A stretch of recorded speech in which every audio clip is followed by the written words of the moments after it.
అందరికీ నమస్కారం. నేను రమ. ఈరోజు మనతో ఉన్నారు ప్రముఖ ఆధ్యాత్మికవేత్త, జ్యోతిష్య మరియు వాస్తు పండితులు, జ్యోతిష్యరత్న బిరుదాంకితులు శ్రీమతి డాక్టర్ సోరంపూడి భానుకోటేశ్వరి గారు ఉన్నారు. మాట్లాడదాం. నమస్తే అమ్మా. జై శ్రీరామ్. శ్రీమాత్రే నమః. శ్రీ గురుభ్యో నమః. అమ్మ, ఆంజనేయ స్వామిని నమ్ముకుంటే, ఆయన్ని పట్టుకుంటే మనకి ఎలాంటి భయాలు ఉండవు, ఎలాంటి సంకల్పం అన్నా విజయం సాధించి తీరుతాము, ఆరోగ్యం ఉంటుంది, అన్నీ ఉంటాయి. మరి హనుమాన్ చాలీసా పవర్ గురించి మీ మాటల్లో ఒకసారి. తప్పకుండా రామ. చాలా ఇష్టమైన టాపిక్ హనుమంతుడి టాపిక్. మొదటే మనం ప్రారంభించిన జై శ్రీరామ్. ఇప్పుడు మనం ఆయన ఇక్కడ ఉంటాడు. జై శ్రీరామ్ అంటే ఆయన ఇక్కడ ఉంటాడు. అది హనుమంతుడి యొక్క వైభవం. వింటున్నారు ఆయన. వింటున్నారు. ఎందుకు ఎక్కువ జై శ్రీరామ్ అంటే హనుమంతుడి ప్రెజెన్స్ కోరుకోవాలి కాబట్టి జై శ్రీరామ్ అంటూ. మీరు మాటకి ముందు వినిక జై శ్రీరామ్. జై శ్రీరామ్ అంటే నేను హనుమత్ బంతుని అని స్వామివారే నాకు చెప్పినట్లు నా భావన. అందుకని నాకు ఎక్కువగా జై శ్రీరామ్. ఇప్పుడు ఆయన అక్కడ ఉన్నారనేది కూడా మన భావన, ప్రేమ, అంతే, నమ్మకం అంతే. భావగ్రాహ్య జనార్దన అని చెప్తున్న శాస్త్రం. మనకి ఏది భావం ఉంటుంది. ఇప్పుడు దీనికే చిన్న ఎగ్జాంపుల్ చెప్తాను రమ. సపోజ్ ఎవరైనా కూడా, అంటే ఈ టాపిక్కి రిలవెంట్ కాదు, బట్ జనరల్గా చెప్తున్నాను. ఒక ఎగ్జాంపుల్కి మనకి సపోజ్ ఏదన్నా ఒక హారర్ మూవీ చూసామనుకోండి, చూస్తే ఒక వారం రోజులు అదే ట్రాన్స్లో ఉంటాం.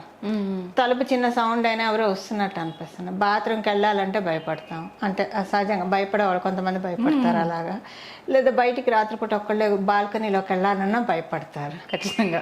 అంతకుముందు సినిమా చూడకముందు వెళ్తారు, అదే బాత్రూమ్కి వెళ్తారు, అదే బాల్కనీ వెళ్తారు. ఎప్పుడైనా డోర్ సౌండ్ అయితే గాలికి కొట్టుకుందేమో అనుకొని వదిలేస్తాం. బట్ ఆ వారం రోజులు ఆ సినిమా ట్రాన్స్ వదిలేదాకా ఏదో ఉందేమో అని అనుకుంటాం.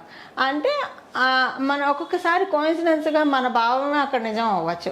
మనం వెళ్ళినప్పుడు అక్కడ కరెంట్ ఆఫ్ అయిపోవడం, ఏదో ఒకటి ఇలాంటి ఇండికేషన్స్ మనం చూస్తూ ఉంటాం.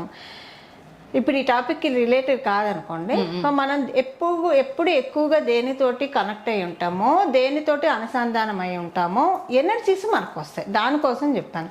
ఇప్పుడు ఆ దయ్యం సినిమా చూసినప్పుడు ఆ ఎనర్జీ ఏంటి? ఫియర్ కదా. ఆ ఫియర్ అనేది వారం రోజులు కావచ్చు, 2 రోజులు కావచ్చు, 1 రోజు కావచ్చు, కొంతమందికి 4 రోజులు కూడా పట్టచ్చు. ఆ ఫియర్ క్యారీ చేస్తూ ఉంటారు.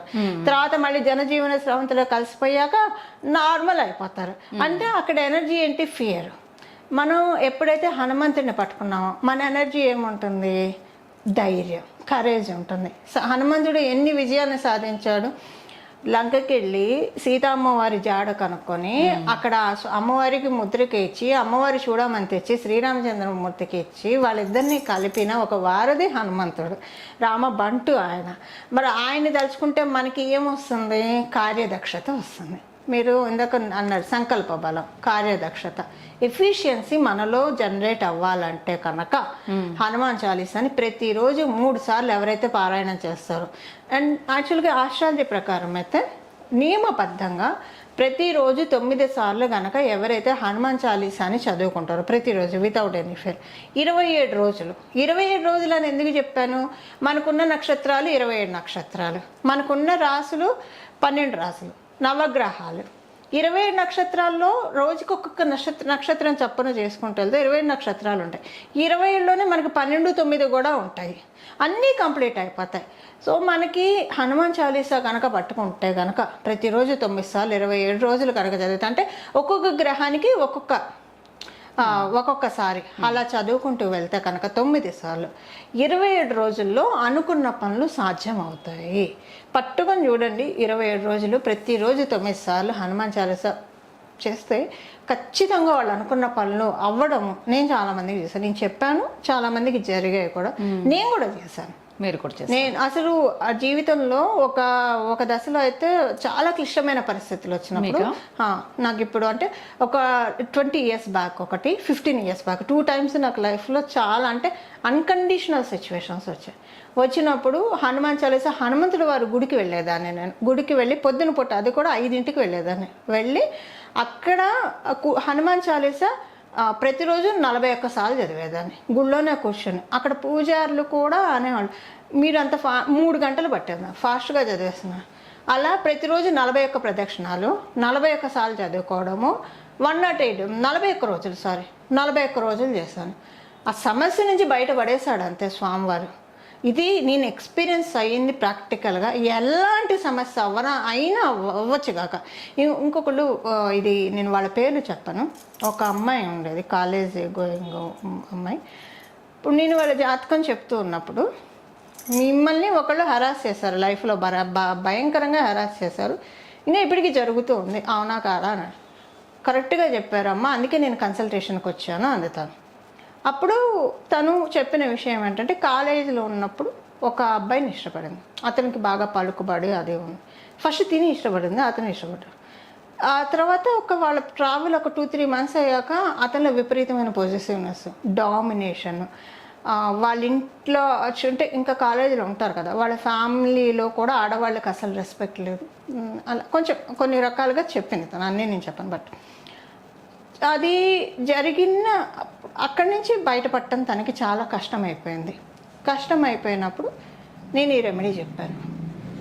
తను ఇప్పుడు బయటపడింది, చక్కగా మంచి ఉద్యోగం చేసుకుంటుంది, హ్యాపీగా ఉంది. తనకి ఇప్పుడు ఒక మంచి సాఫ్ట్వేర్ కంపెనీలో lakhsలోనే శాలరీ వస్తుంది.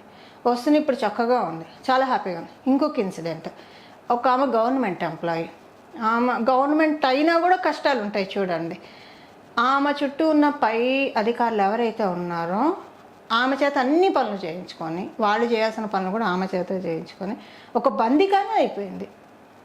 గవర్నమెంట్ ఉద్యోగం అన్న పేరుకే కానీ అమ్మ ప్రతిరోజు నరకం చూస్తున్నాను అని తనకి ఇదే సేమ్ రెమెడీ చెప్పాను. అంటే వాళ్ళకి ఇప్పుడు ఒక్కొక్కరికి ఇన్ని టైమ్స్ అని ఉంటుంది, అది చెప్పాలి, ఎన్ని రోజులు చేయాలో చెప్పాను. ఇప్పుడు తను వేరే చోటికి, తను అనుకున్న చోటికి ట్రాన్స్ఫర్ అయింది, ఇప్పటికీ కాంటాక్ట్లో ఉంటుంది, చాలా సంతోషంగా ఉంది. ఒక్కసారి మిమ్మల్ని కనెక్ట్ అయితే కాంటాక్ట్లో నుంచి వెళ్ళలేము. Thank you. అలా తను ఇప్పుడు చాలా బాగా ఉంది, ఫ్రీ బోర్డ్ అయిపోయింది. అంటే అలా బందికానాగా ఉండకూడదు కదా, చాలా హెరాస్మెంట్ ఫేస్ చేసింది. అంటే నేను అన్ని చెప్పలేను, చాలా హెరాస్మెంట్ ఫేస్ చేసి ఇంకా అక్కడ అసలు వద్దు, లిటరల్లీ అసలు వద్దు. లేకపోతే కనుక ఇంకా అంటే అది వాళ్ళ ఇంట్లో వాళ్ళకి కూడా సాధ్యం కాంది, అన్ని ఇంట్లో వాళ్ళకి చెప్పుకోలేరు కదా. కొన్ని చాలా మంది ఇంట్లో వాళ్ళకి చెప్పుకోలేని కూడా నాతో చెప్పుకుంటారు వచ్చి.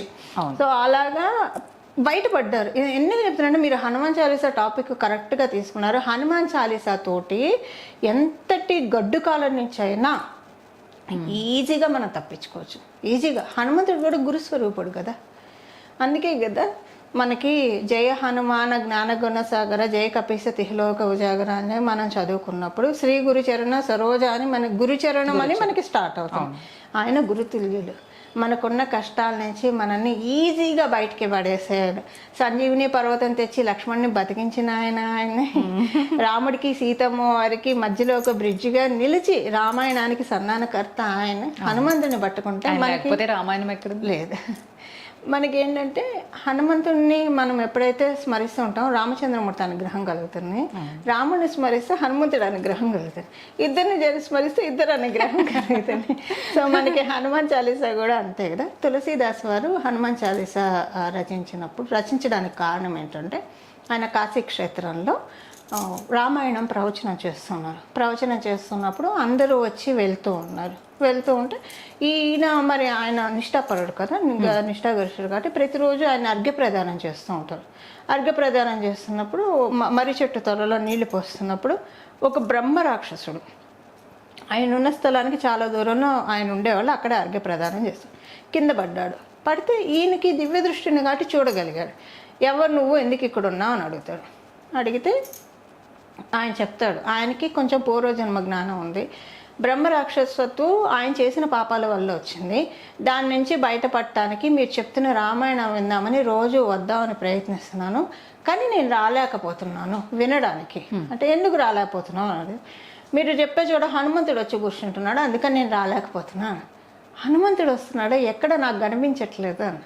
ప్రతిరోజు మీరు చెప్పే చోట ఒక వృద్ధ బ్రాహ్మణ రూపంలో వచ్చి లాస్ట్లో కూర్చుంటారు. అందరూ వెళ్ళిపోయినా అలా కళ్ళమ్మ నీళ్లు గారుస్తూ ఉంటాడు. తర్వాత ఎప్పుడో ఆయన వెళ్తాడు అని. ఇంకా తర్వాత తులసీదాస్ వారు వచ్చి రామాయణం చెప్పేప్పుడు చూస్తూ ఉంటారు ఎవరైనా, అప్పుడు ఆయనకి కనిపిస్తాడు.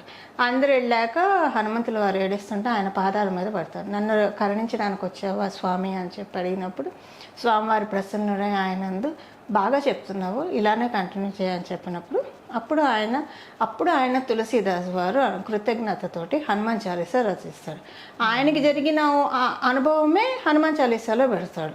భూత పిశాస నికట నెహి ఆవై మహావీర జపరామ సినావే అన్నారు.